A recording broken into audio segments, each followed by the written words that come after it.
Untuk selamatkan keluarga tuan-puan, belilah emas. Untuk membantu negara, simpanlah emas. Untuk mengikut ajaran agama, gunakanlah emas. Itu adalah kata-kata hikmah founder Public Good, iaitu Datuk Wira Louis Ng. Kami ulang balik untuk tuan-puan hayati kata-kata itu. Untuk selamatkan keluarga, belilah emas. Untuk membantu negara, simpanlah emas. Untuk mengikut ajaran agama, gunalah emas. Untuk selamatkan keluarga, belilah emas.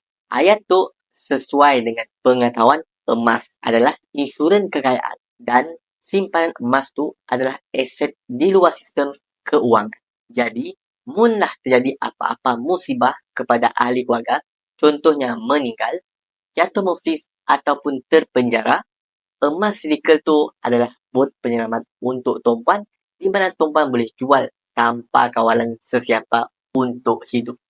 Dan simpanan emas tu boleh juga mengukuhkan simpanan bukan dari mudah bocor, malah dari kejatuhan nilai mata wang. Untuk membantu negara, simpanlah emas. Semua negara ada rizab emas diimpun. Kerana rizab emas tu adalah standard kekayaan sebenar. Bukan wang fiat. Dan akhir sekali, untuk mengikut ajaran agama, gunalah emas. Semestinya, emas tu mendekatkan kita dengan ajaran agama Islam bukan je untuk membayar zakat. Malah emas tu telah disebut dalam Al-Quran. Nang hebat logam ciptaan Allah tu yang menyimpan terlalu banyak keistimewaan. Bagi yang ingin memulakan simpanan bersama Public Good, tuan-puan boleh isikan detail di beg biru di bawah. InsyaAllah kami akan bantu tuan-puan dengan sebaiknya.